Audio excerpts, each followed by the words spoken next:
الحمد لله وكفى وسلام على عباده الذين اصطفى أما بعد فأعوذ بالله من الشيطان الرجيم بسم الله الرحمن الرحيم يا أيها الذين آمنوا إن جاءكم فاسق بنبأ فتبينوا أن تصيبوا قوما بجهالة فتصبحوا على ما فعلتم نادمين وقال رسول الله صلى الله عليه وسلم الكفر ملة واحد أو كما قال عليه الصلاة والسلام ঐতিহ্যবাহী জামিয়া ইসলামিয়া হুসাইনিয়া রহমতপুর মাদ্রাসার কর্তৃক আয়োজিত ৫৬তম বার্ষিক ইসলামী মহাসম্মেলনের প্রথমে মহান রব্বুল আলামিনের দরবারে লাখ কোটি শুকর আদায় করি যে মহান রব্বুল আলামিন আমাদেরকে এখানে আসার বসার কিছু কথা বলার কিছু কথা শোনার তৌফিক দান করেছেন সেজন্য মহান রব্বুল আলামিনের দরবারে লাখ কোটি শুকর আদায় করি আলহামদুলিল্লাহ।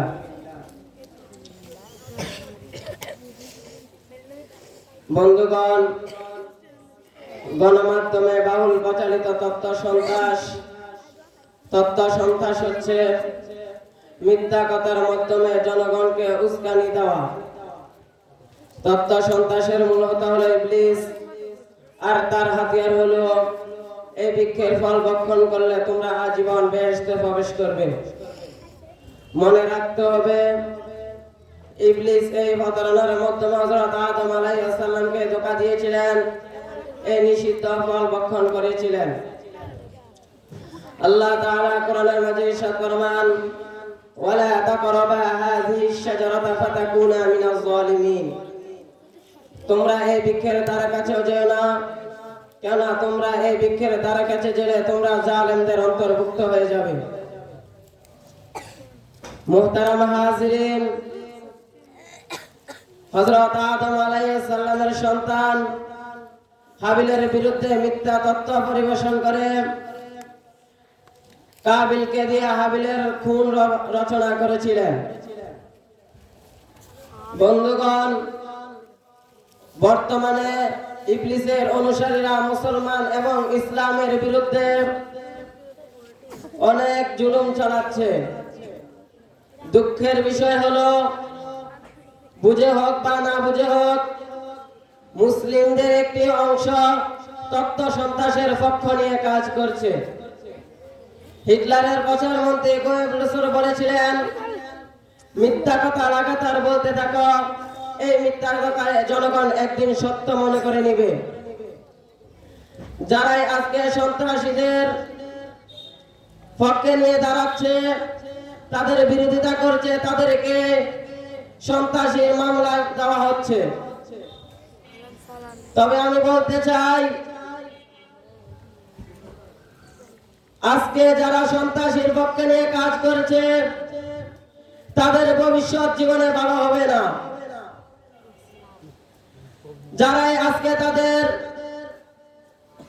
সম্পর্কে কোনো কথা বলে না, তাদেরকে তারা কোনো কিছুই বলে না, কিন্তু যারাই তাদের পক্ষ নেয় না তাদেরকে মামলায় ফাঁসি দেওয়া হচ্ছে। ইরাকের বিরুদ্ধে মিথ্যা তথ্য পরিবেশন করে ইরাককে শেষ করে দিয়েছিলেন। গাদ্দাফির বিরুদ্ধে স্বেচ্ছাচারিতার মামলা দিয়ে গাদ্দাফিরকে শেষ করে দিয়েছিলেন।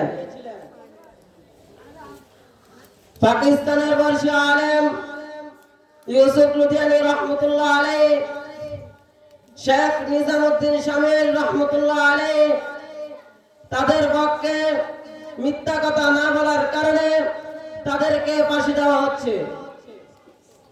তাদের দোষ ছিল এতটুকুই, তারা মুখে বলেছিলেন কুতিবা আলাইকুমুল কিতাল, তোমাদের উপর কিতালকে ফরজ করা হয়েছে। বন্ধুগণ, তারা উলামায়ে কেরামকে ধর্ম ব্যবসায়ী বলে। আজকে আমরা বুক টান করে বলতে চাই ধর্মের ব্যবসা তো তারাই করে যারা বলে মার্কার মালিক তুই আল্লাহ। ধর্মের ব্যবসা তো তারাই করে যারা হাতে তাসবিহ মুখে কালিমা নিয়ে মাথায় পাগড়ি দিয়ে ক্ষমতায় নিয়ে ফত্তার বিরুদ্ধে আইন পাশ করে। বন্ধুগণ, তারা কোন সন্ত্রাসী ধরা পড়লে কওমি মাদ্রাসার ছাত্র বানানোর প্রচেষ্টা করে। আজকে আমরা বলতে চাই, বাংলার বাইরে একাধারে কোন কওমি মাদ্রাসার ছাত্র ছিল না। বিখ্যাত সন্ত্রাসী একাধারে কোন কওমি মাদ্রাসার ছাত্র ছিল না। আজ আমরা মিডিয়াদের কাছে আমাদের একটি প্রশ্ন, 1975 সালে বাঙালির জাতির জনবন্ধু শেখ মুজিবকে হত্যা করেছিলেন কোন কওমি মাদ্রাসার ছাত্র? ঠিক নাকি ব্যাঠিক? 81-তে জিয়াকে হত্যা করেছিলেন কোন কওমি মাদ্রাসার ছাত্র? 2005 সালে অর্থমন্ত্রী কিবরিয়াকে হত্যা করেছিলেন কোন কওমি মাদ্রাসার ছাত্র? সর্বোপরি 2013 সালে হাজার হাজার তৌহিদি জনতাকে হত্যা করেছিলেন কোন কওমি মাদ্রাসার ছাত্র? ঠিক নাকি ব্যাঠিক? আমরা আজকে বলতে চাই, যে সমস্ত লোকেরা মুসলমানদের পক্ষে মিথ্যা তথ্য পরিবেশন করছে, তাদের এই বাংলায় ঠাঁই হবে না। ঠিক নাকি ব্যাঠিক? বন্ধুগণ, আমাদের একটি মুক্তির পথ রয়েছে, সেটা হচ্ছে ইসলামী খেলাফত। ইসলামী খেলাফতে যোগ দিলে খেলাফত আমাদেরকে শান্তির পথ দেখাবে। সুতরাং খুদার আকাশ, খুদার জমিন কায়েম করব খুদার দিন, এই কথাটি মনে রেখে মদিনার সোনালী পরিবেশন করতে চাইলে, বাংলাদেশের মধ্যে মদিনার সোনালী ব্যবস্থা কায়েম করতে চাইলে আজই আমাদেরকে ইসলামী খেলাফতে যোগদান করতে হবে। যদি আমরা ইসলামী খেলাফতে যোগ না দিই, তাহলে আমাদের ভবিষ্যৎ ভালো হবে না। যদি আজকে আমরা খেলাফত ইসলামে যোগ দিই, তাহলে আমাদের ভবিষ্যৎ ভালো হবে, সার্থক হবে আজকের আলোচনা। নাসরুম মিনাল্লাহি ওয়া ফাতহুন করিম। আসসালামু আলাইকুম ওয়া রাহমাতুল্লাহি ওয়া বারাকাতুহু।